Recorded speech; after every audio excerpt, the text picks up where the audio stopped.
In today's episode, I am joined once again by Kyle Spackman, and today we are keeping it chill.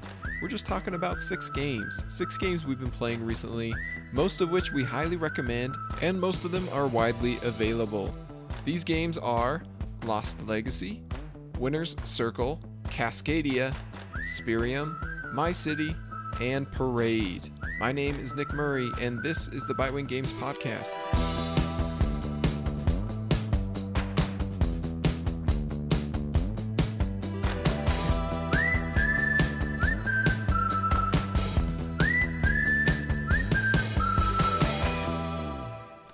Well, Kyle, we did it. We finished the Reiner Knizia Criminal Capers Collection Kickstarter campaign on September 2nd. How you feeling about that? I feel both excited and like I can't quite get enough sleep to catch up on like how I feel. And it wasn't even because like it wasn't as like busy, but it's just emotionally draining where like I was like, I'm just going to look tomorrow. I'm not going to worry about what the funding is today. 30 minutes later, I'm looking. 30 minutes later, I'm looking. I'm like, stop looking. Just let it go. So I am very relieved, very ecstatic, and very tired. Oh, man. Yeah, it's an exhausting journey, but it was a lot of fun. It was fun to, like, those first few days just to see that huge splurge of support. And then from there, I mean, as a brand new publisher, we're still trying to gather attention and recognition in the industry, and so just pushing every day to bump that up past funding. It was a trip. But, it was very almost humbling to see people support us and come out of the woodworks and people get excited, and some faithful backers who were very excited about it. It was really exciting to see. Yeah, it does give us kind of a second wind, because we've been working on this project for months. Like it was born basically in February, and we've been trying to establish Bitewing Games long before that. But yeah, it's cool to see the enthusiasm that people have to be able to play these games. And when you get stuck in the weeds of like logistics and backers and funding and marketing, it's easy to forget like why we're doing this, you know. And yeah, serious. But then like I even broke out Soda Smugglers and Hot Lead recently with some people who wanted to try it out. And just getting those to the table and playing them, it's like, oh, okay, this is why we're doing this. Like, this is great fun. So, yeah, I'm really excited to get these games out. And but it's also nice to kind of take a break from having to market games and spread awareness, because right now we're focusing on making them for people who have backed them. And so that's kind of the theme of this today's podcast episode, where we're just going to talk about some games we've been playing recently. I know on my end, I'm still doing, a monthly Candid Cardboard, where I usually try to focus mostly on brand new games that I'm playing, or games that have been released in the past couple of years and that people might be interested in hearing about. But I've also been playing games that came out years and years ago, and I don't really have any way to talk about them, or at least the motivation to, because it's like, well, this game is either out of print or everybody's already played it, or nobody really cares. And so, it's hard to motivate myself to write a long, lengthy description of it and opinion and stuff. But if we chat about it and some of these games are not out of print, and so you can go out and buy them. And there are some that I do highly recommend to people that we'll talk about today. And so hopefully people can find some hidden gems in our games that we discuss. And so I believe we both have 3 games that we want to talk about. Is that true for you, Kyle? That's true for me. All right, 6 total games we're going to chat up. And let's have Kyle start us off with one of the games he's been playing recently.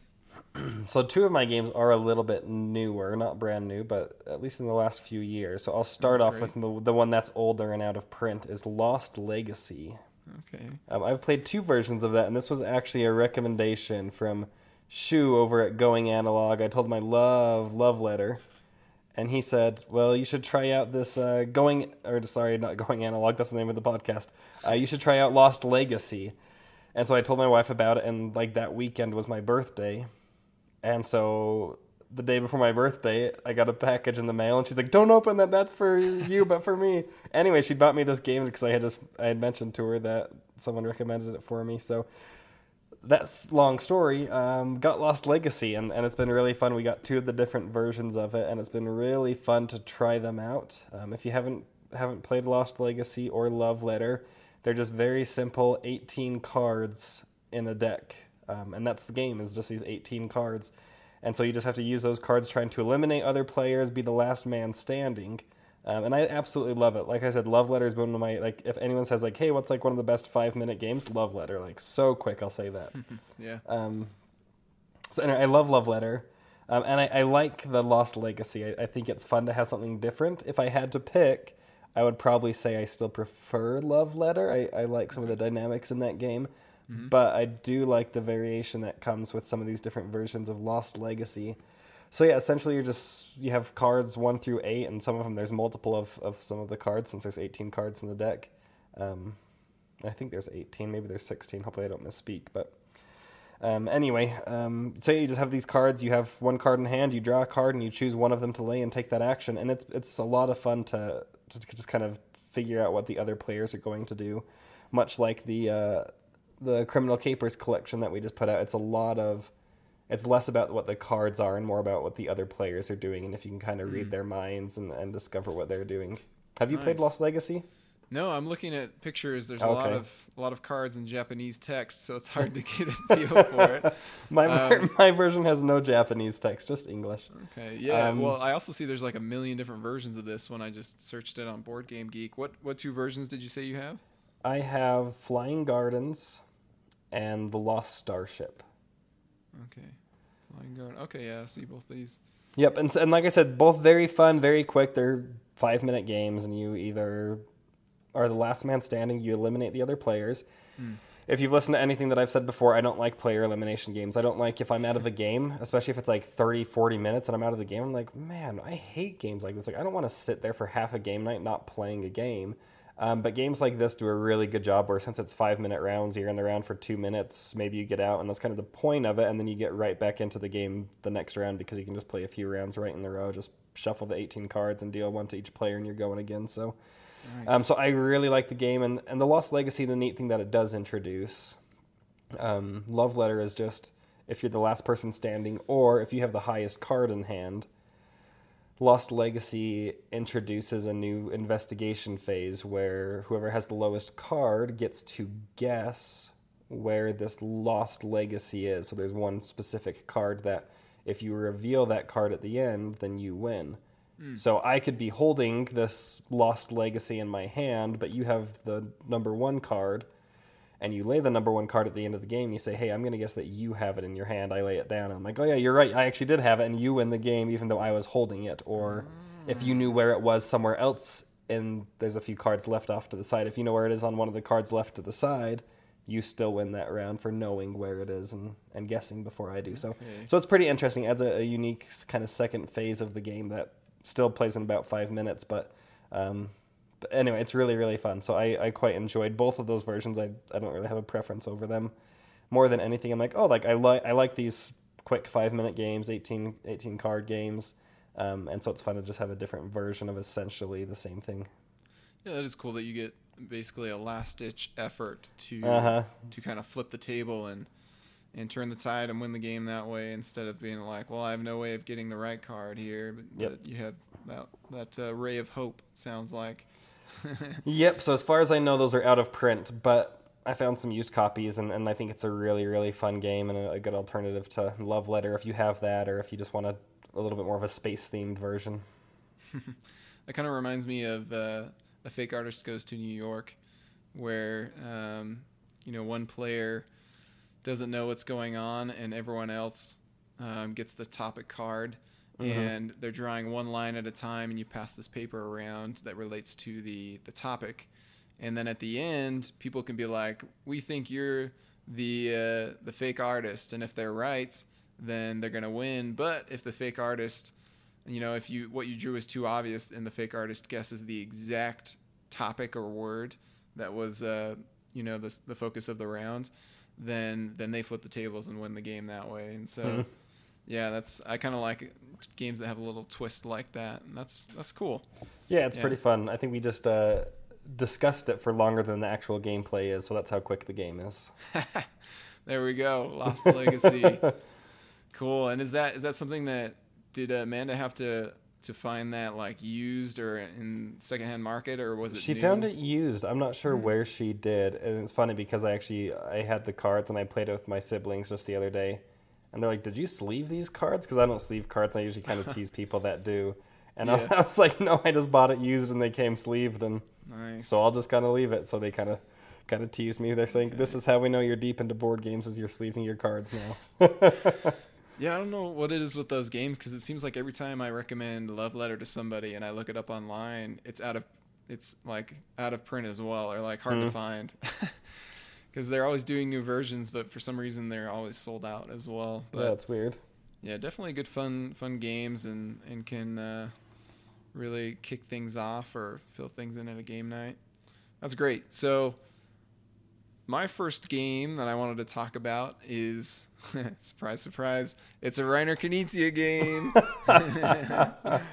This is one that it's Winner's Circle. This is one that I've been waiting to acquire a copy of for a long time, actually, probably a year maybe, because the publisher that owns the rights to this game is Dice Tree Games. They are a Korean publisher. And if you're not familiar with Dice Tree Games, they do really fancy versions of any game that they put out, where usually it comes with metal coins and other fancy components and tokens. And so they have the English rights to Winner's Circle, and they've been printing a version of this game for a few years now, but they finally came out, they were sold out for a while, and they finally did another print run. And I snagged a copy on Amazon before it sold out again. But I do know I think they're planning to do another print run in 2022. So if this interests you, then I would suggest that you subscribe to the Winner's Circle Board Game Geek page, because people typically will put a post on there, and you'll get a notification if you regularly check Board Game Geek that the game is back on Amazon, and you can get it for like $50 or $60. But Winner's Circle is most comparable to Camel Up, actually. And it's been around, I think, since around 2000, so it's been around for over 20 years. And this is a horse racing game where you're placing bets on horses as they race around. There's 8 horses total, and they start out, in a line with each other, or not like in the same. So one horse actually has an advantage, the horse in first, because the horse in the 8th horse is like 8 spaces behind it, right?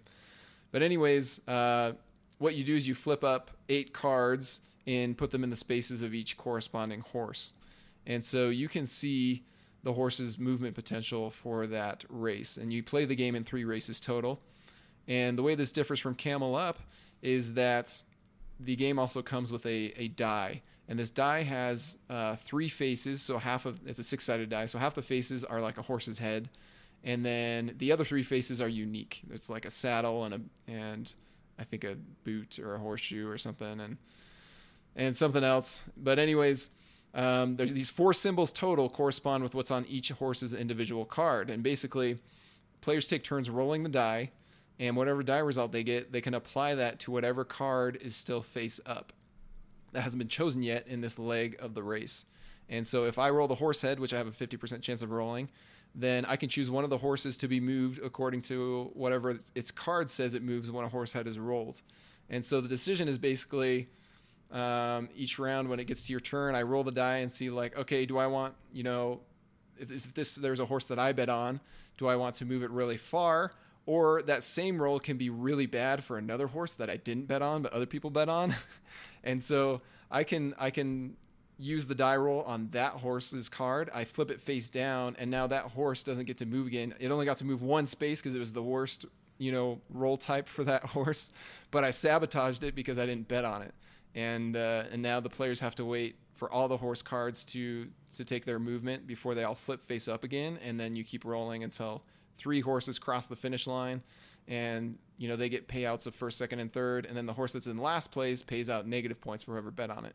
So it's an interesting game, and I think it's held up really well, honestly. I would say it's more strategic and kind of less partyish and chaotic when you compare it to something like Camel Up. It's definitely more cutthroat, I would say, too, because you at the start of each race, you see what the cards are, and you take turns and you say, okay, what am I going to place my bets on? And I think the best way to play it, there's different variants, but there's one variant where everybody has 4 tokens. You have a 0, a 1, a 1, and a 2, and these are your bets. And you place them face down one at a time onto a horse as you go clockwise. And so I can place a bet face down on a horse, and maybe it's my 2, which means that horse is going to pay out double at the end if it gets first, second, or third, or to play out double negative points if it ends in last. But nobody knows what I actually bet on it. So it could be my 0, and I could just be like pretending that I'm supporting this horse until a crucial moment in the game where people are depending on me to roll, when I get a good roll to move it really well. And then suddenly I sabotage it instead, and people realize like, oh, that was your 0 bet. And so there's an element of bluffing to the bets as well. And I think it's a great time, honestly. It maybe goes a little bit too long. This game can go like 60 to 90 minutes for how like light it is, but it's also very fun with the shared incentives and the backstabbing and kind of just the cheering the horses on. I think it's a great game.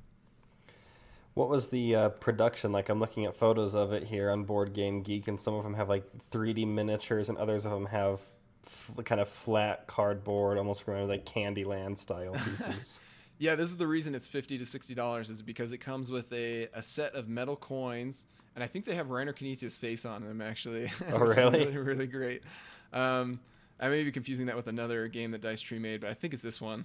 And then it has those colored, like almost rubbery miniature horses that look really nice, and they have the numbers on the horses as well. So if the colors are kind of similar-ish, but there's numbers on them too, so it's fairly easy to track which horse you're trying to move.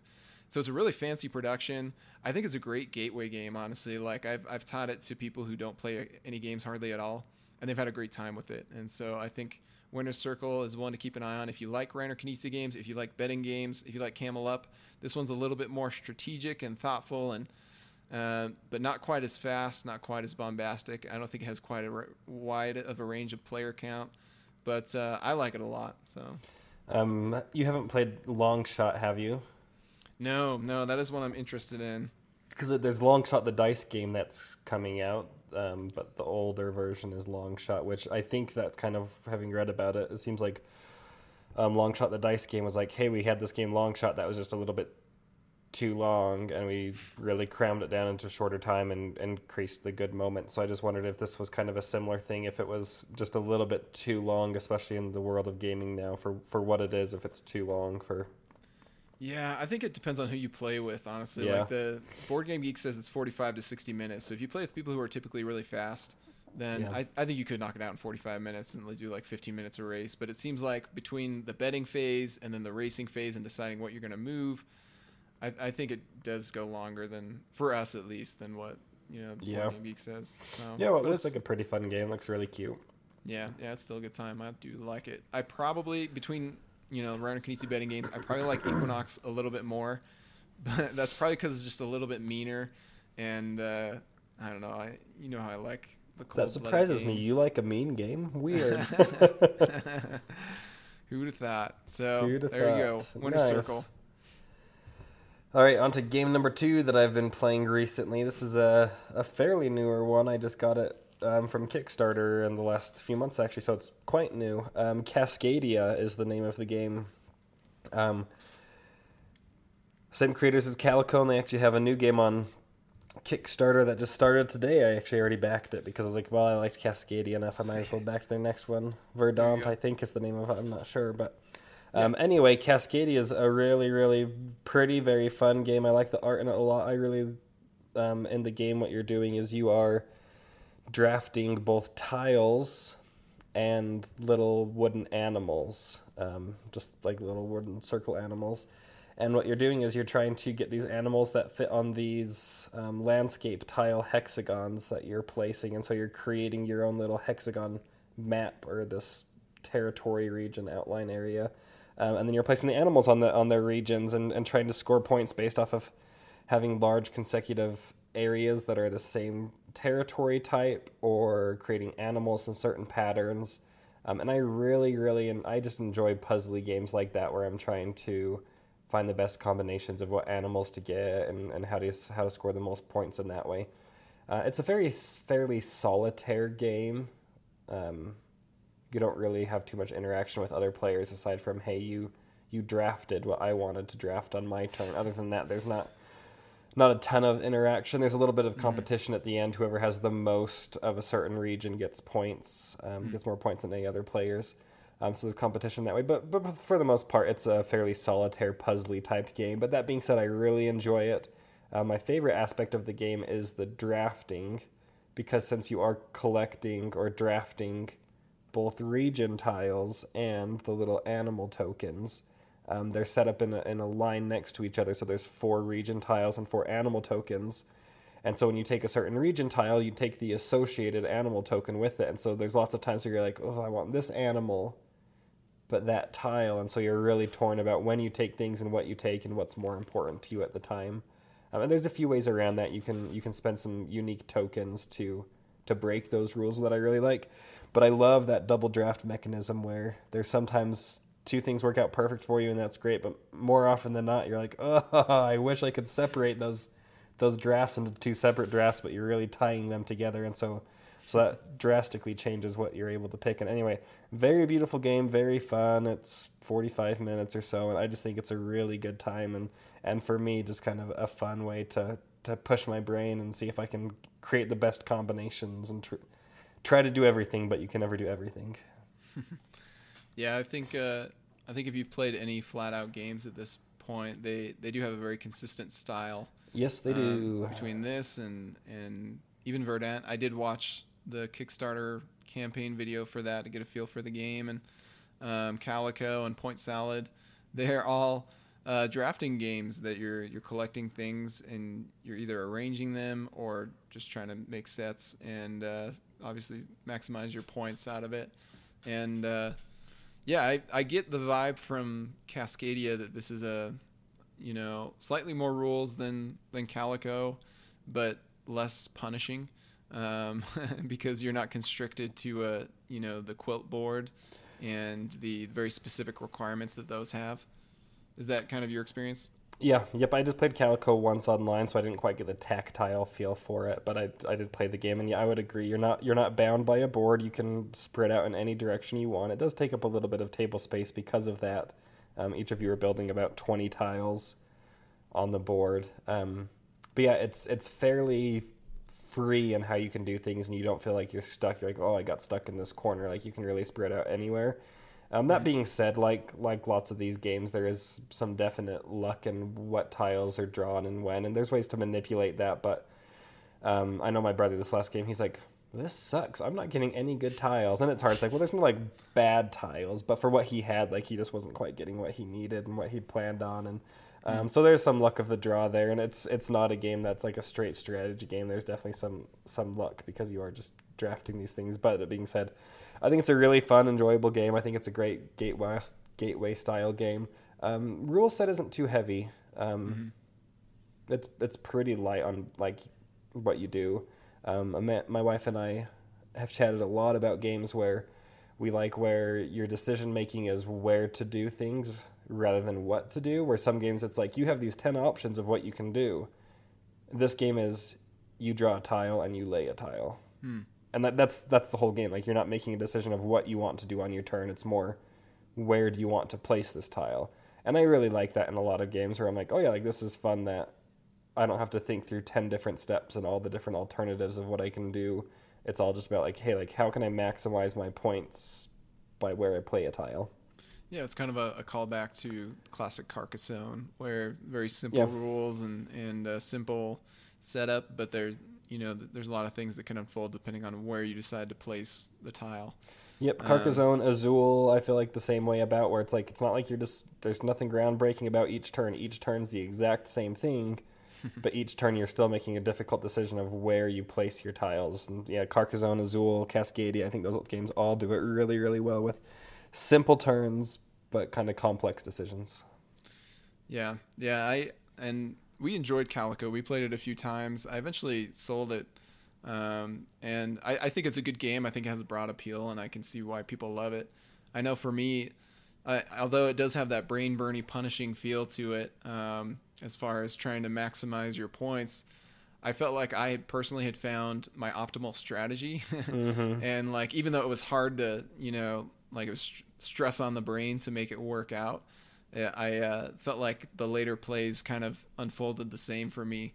And so that's eventually why I passed it on to somebody else who was really excited to get it.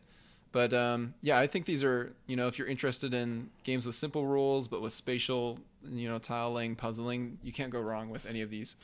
And this is a bit of a sneak peek plug here, but we recently signed a contract with a popular designer for a game that really does kind of play within this same spectrum of tiling, spatial puzzling in simple rules, but with a lot of depth to how it can unfold and a quick playtime.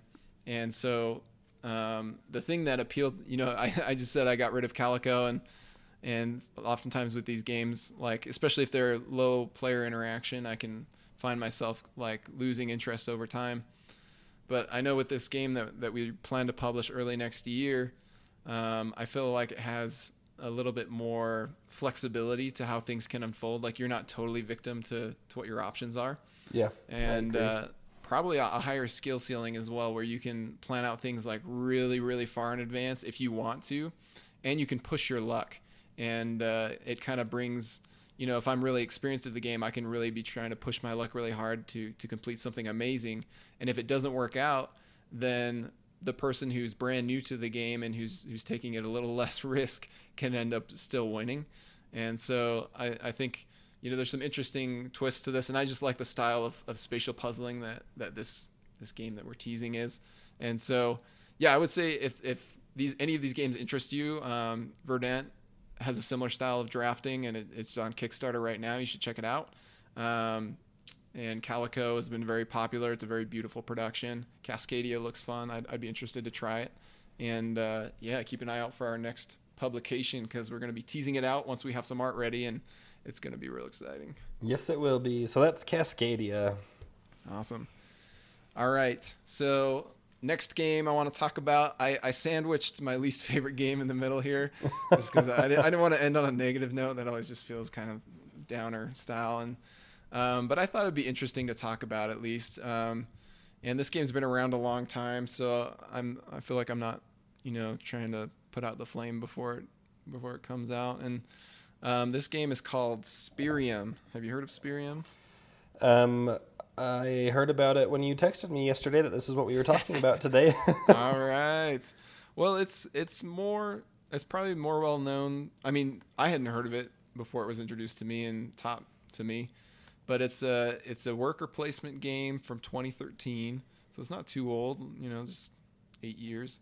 And it's actually ranked in number 703 on Board Game Geek, and in the strategy section it's in the top 500. So it's a fairly well-known game and well-liked. And so I feel, there are some interesting things to this game, but overall I feel like it hasn't aged very well. That's kind of my takeaway, having played it only one time, so I have very surface experience with it. But Spyrium is it says it's a steampunk game online, which I actually didn't know that at all when we played the game. I read that and I instantly I had steampunk, like, not at all. Like, I would just never touch it, really. Like, it doesn't interest me. So I saw that, I was like, oh yeah, this game doesn't look great. It's steampunk. So that's funny that you said you didn't even notice it was. Yeah, didn't even notice, because you have like these little worker meeples, and you're like hiring contractors, or like you're working with these professional characters to like get bonuses from them, but you're also building out these buildings, and they honestly just look like Age of Industry style buildings, just like red I brick. agree. Like, I don't know. I feel like the artwork is one thing that definitely hasn't aged well, and it's kind of representative of the game as a whole. But the way the game works is you're playing 6 rounds total. In each round, you lay out, I believe it's 9 cards in a grid, so like a 3x3 grid. It could be a 4x4. I could be wrong there. Pictures are showing 3x3, so I think you're right. Okay, 3x3. And the interesting twist to this game compared to all other worker placement games, the thousands that exist, is that instead of placing your workers on the cards, or on action spaces or something like that, you're placing them in between the cards or the action spaces. And there are 2 phases to each round. The first phase, you're basically deciding where to position your workers one at a time. You go round and round. Everybody's placing one out at a time. And in the second phase, you can move on to the second phase at any time. You can do it earlier than others. That's when you start to pull back workers.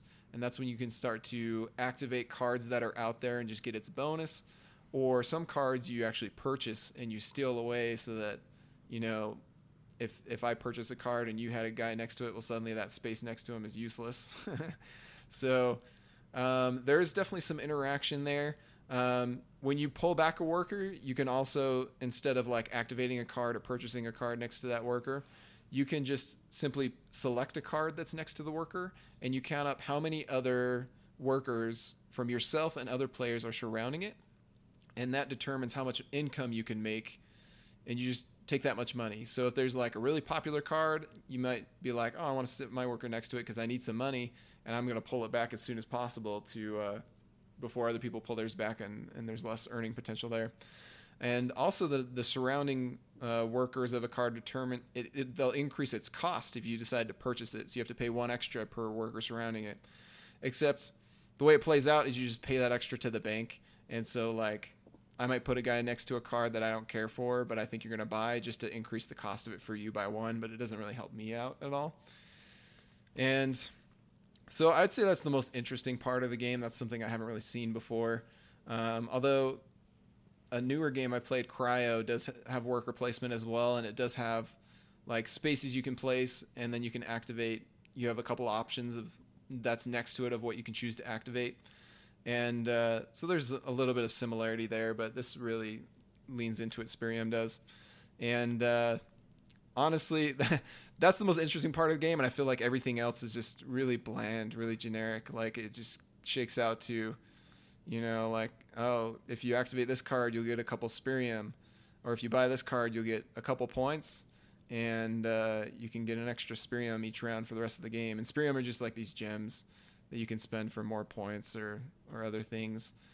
And so the rest of it just kind of shakes out to like a very generic resource conversion for points kind of thing. And it ended interesting for us, like after all 6 rounds. And there was a point where like Cami, my wife, was scoring immediate points during the game, and she was maybe 20, 30, or 40 points ahead of me. And so it looked like she was just killing us. But I had a lot of end game points between the cards that I had bought. And so I actually closed that gap really quickly, and the game ended. We played with 3 of us, and Cami and the other guy that was with us tied for second place, and then I had 1 more point ahead of them for first. So it was very, very close. I think we all played very well, but at the end of the day, it just like it didn't like spark anything within me. And so I feel like, especially with Euros that are fairly abstract, or worker placement games that have mechanisms that have been used over and over and over and over again, they have an uphill battle to climb, at least to impress me, because they're starting to feel very samey. And if the whole package doesn't come together in a really exciting way, then I just come away from it like, well, it was all right, but you know, we could have just played Brass Birmingham instead, and it would have been so good. So, you know, or even Cryo, I would have preferred playing Cryo. That has a similar style, and you know, definitely a better production, but it's a brand new game and costs more, so it's hard to compare in that sense. But there's Spyrium. Yeah, that's interesting, because as you explained it at first, I was like, oh yeah, that actually sounds really intriguing, how you place the workers and getting the coins. Not that I fully grasp everything, but there's a lot of interesting sounding things, so it's almost too bad to hear that for you it didn't quite come together, because I liked a lot of the sounds of those things. Yeah, and you may like this game. I mean, it's got a 7.1 on Board Game Geek. I think there are a lot of people that do enjoy this game. But for me, it's there's so many games of this style out there, and I have so little time to be able to play them, that it just feels like too much of a missed opportunity when I could have been playing, in my opinion, just a tighter package of a game with the same time that is so rare and precious to me. Yeah, I can see that, and I don't have as much experience with worker placement. My wife doesn't love worker placement games typically, so I haven't honestly played that many of them. So sure. I probably would be pretty content playing it, I would imagine, with having not had as much experience. So If the opportunity presents itself, I'll have to check it out. Cool. All right, well, let me move on to my game number 3. Saved the best for last, in my opinion. Yeah. So this is one that I got at your recommendation. You'd mentioned it quite a bit. You and Cammy had played it, which I'm surprised you have. It's by some designer you've never heard of. Reiner Knizia is his name. You only have, 30 of his games, 40 of his games? No, I think he's an up-and-coming designer. That's what I've been told. So Reiner Knizia is my city. Never played a Legacy game, and I've had some interest, but just knowing I don't have a consistent group I play games with. I do a lot with my siblings and my wife, and my wife doesn't have much of an interest in Legacy games. I feel like I'm saying a lot of the things my wife doesn't like, and like I'm speaking negatively of her, but I don't feel that. She loves playing games, and we love playing games together, but just knowing us, we don't always want to play the same game over and over and over again, and the Legacy game was just something we're like, yeah, I don't know if that'll happen. So when My City came out and you talked about it, I was like, I think this is something we could do. It's over 24 episodes, but you can play 3 episodes per thing. So I'm like, yeah, if we're looking at 6 to 8 times of playing the game, I think that should be right up our alley. And so we've just played 2 sessions of it so far, and man, we love it. Like, it is just so fun. And again, I feel bad. I'm picking a lot of more solitaire type games today because Cascadia has a similar feel in my view. As you're laying tiles out and you're kind of creating your own board. Your interaction between each other isn't huge. It is in the fact that you're comparing endgame scores, but separate boards. You're kind of separately laying your own tiles. You could almost do it without looking at the other player's board until the very end. Right. But that being said, I really feel like it highlights what we had just talked about, where like, man, your turn is simple. You flip a card and you lay that tile. But where you lay that tile, man, I don't really feel like I have analysis paralysis too often, but in that game, there's some times where I just feel like stressed out of my mind, where I'm like, do I discard this one and I skip this round, or do I lay it in a spot that's not ideal? What if I never see this card that I really need? And I just feel like as we've played these 6 episodes, things have just gotten tighter and tighter already, and I'm like, we're only a fourth of the way through the game, like, what are we going to do as the game keeps going? Because I know we're probably going to add more tiles. The game's going to get tighter. The decision-making is going to get more intense. But man, in these first, I've already just like instantly fallen in love with this. And I'm already like, okay, I need to give this to my brother when I'm all done so he can try it out because he and his wife will love it. And I just think it's an awesome, awesome game. So I've been very, very thrilled with what it is. And I don't feel, having not played any other Legacy games, I do feel like this is a little bit unique in a sense where I'm like, I'm not having to take a picture when I'm all said and done. I don't have to make sure the setup's perfect. Like, the setup is faster than most other games are traditionally without having to remember where things are and look at an old picture or something. Yeah, that warms my heart. I've said it before, and I'll say it again. I think My City is the best polyomino game out there, and I think it's the best Legacy game out there because it eliminates so many of the issues of Legacy games that crop up, at least from my experience. And it's really leans into the most interesting parts. And I know some people will strongly disagree with me because there's very little story or narrative that follows, which is a very strong part of many Legacy games. But the thing that I love about a good Legacy game is when you grow attached to whatever is unfolding. And this game gives you your own personal city with your failures and with your triumphs. And it also, if you're just crushing people from one round to the next, it makes your board harder than theirs, and it kind of balances the scales in a really subtle but effective way, to where things can stay pretty competitive as long as people are relatively similar in skill level. And I think that's the way to, like I talked about how Calico. Kind of, I lost interest because I felt like there was nothing new for me to discover or develop personally in my strategy or skill. My City keeps you on your toes every single game. Oh, yeah. And each individual game, even, like the way the cards come out, as you said, like you'll be thinking, oh, shoot, what if this tile is the next one to come out after this? And I'm going to want to put it in this spot that I'm wanting to put this current one in, and I'm going to regret it forever. And then I put it there, and sure enough, the next card that comes out is the one that I should have put there. And there's just like so much regret. And as you say, like you overanalyze things like that. but it's, rules wise such a simple game and with a lot of tension, and that's something that I feel a lot of solitaire games lack, is the tension. But this game's got it in spades. Yeah. I hadn't ever really had thought about it in that way, because we're comparing it to Calico and Cascadia, because it is a tile laying game and kind of trying to maximize things.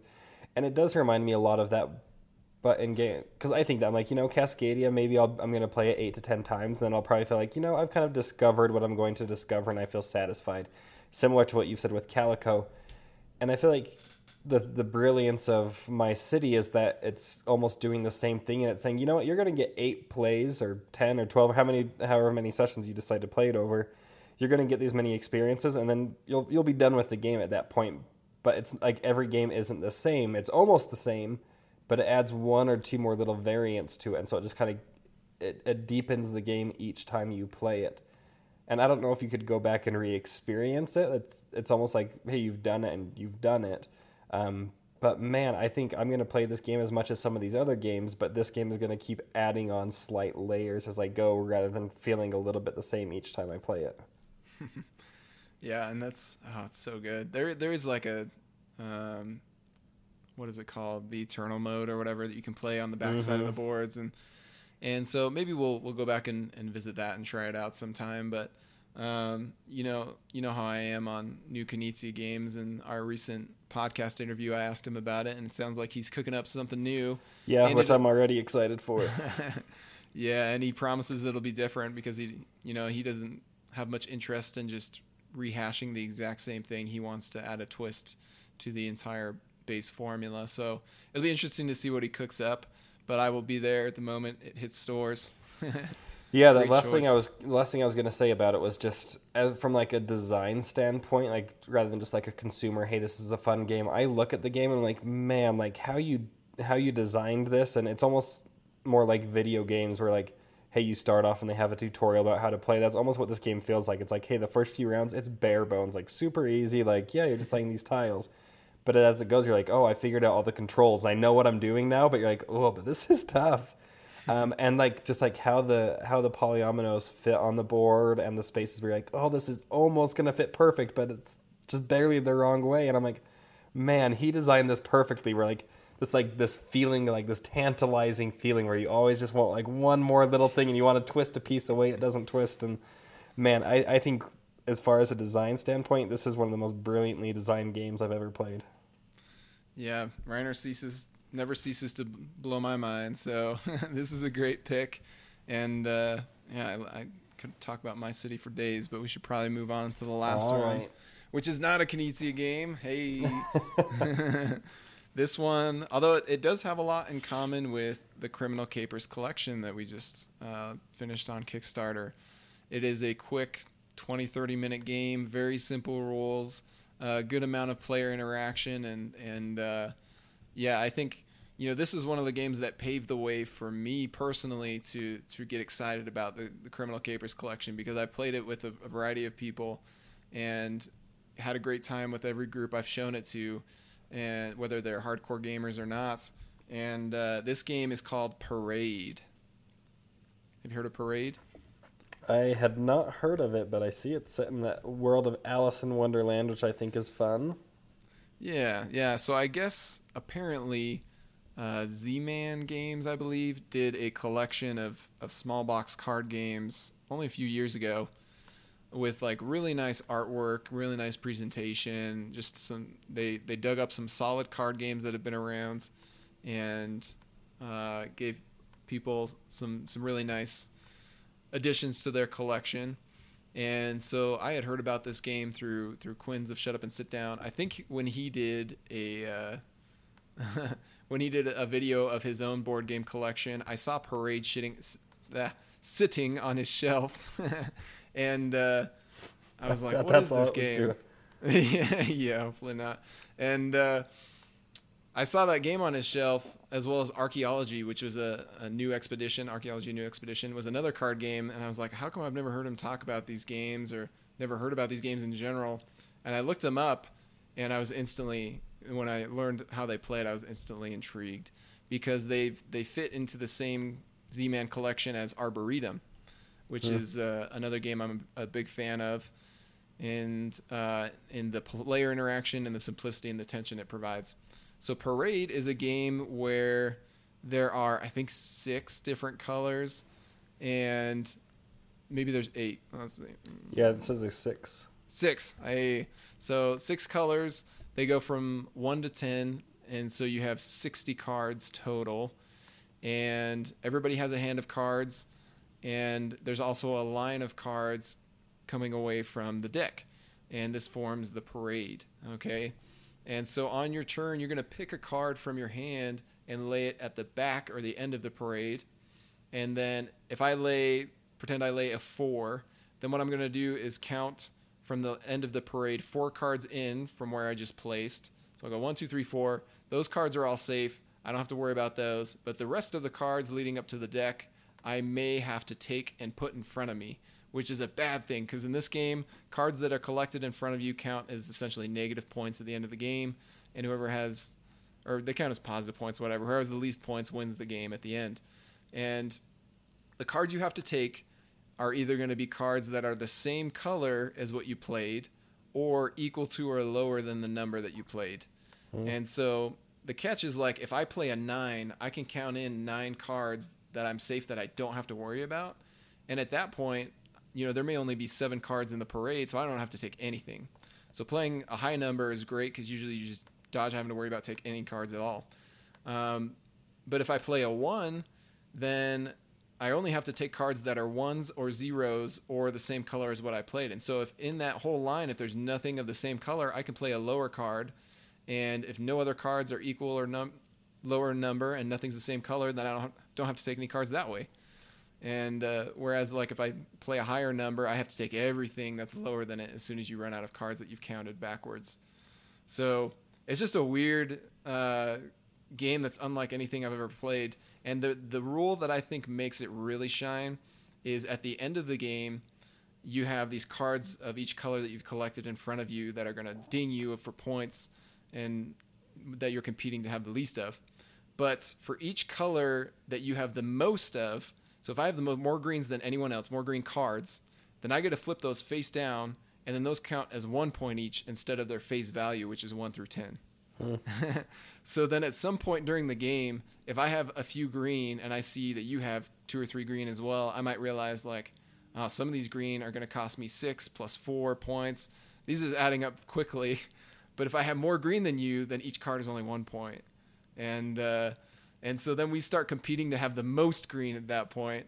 And at the end of the game as well, you're going to add 2 cards from your hand secretly to whatever you have in your tableau to try to push you over the edge or push you beyond a tie. Actually, if ties are good, I mean, you can both flip them down if they're good, but you can really get nailed if somebody plays double blacks and they exceed you in black at the very end of the game, for example. So it's a nice little crunchy, fun, interactive game, I think. Yeah, that's interesting. It does have, just you explaining it, has some things that sound a little bit like Arboretum, which I absolutely love. And I really like the artwork on it. It looks like, did they have an older version that just had numbers instead of any kind of artwork or theme to them? That's likely true. I mean, the box that I think you can still find online is the purple box with the Cheshire Cat, and it's a very, very nice looking game. The card backs are gorgeous. They have a purple design to them as well, with like kind of that old school fancy Victorian design on them.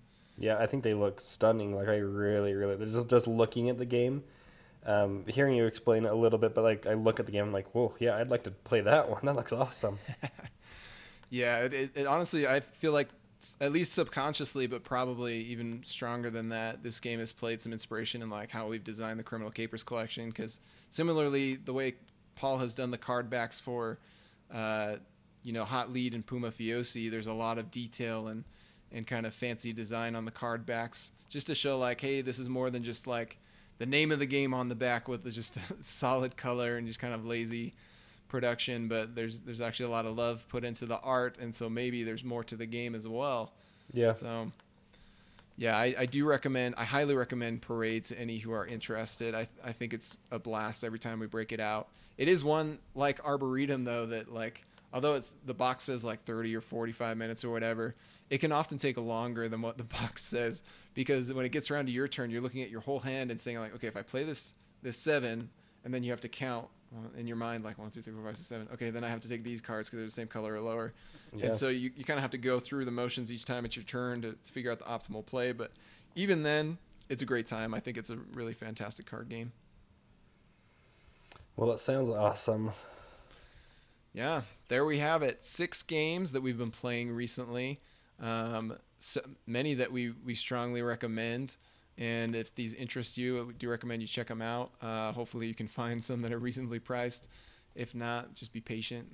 There are ways to get used games on Board Game Geek. It's maybe the best. They have a geek market is what it's called. And you can get a game for a used game.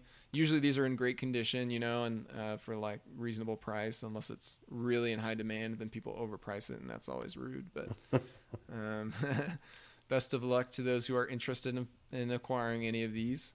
And that is all we have for today. Anything else you wanted to share, Kyle, before we finish it off? That's it for me. Go play some games. Let's go. Until next time, my name is Nick Murray, and Kyle, thank you for joining again, the podcast. It was great just chatting away. Always fun to chat. And this is the Bitewing Games Podcast.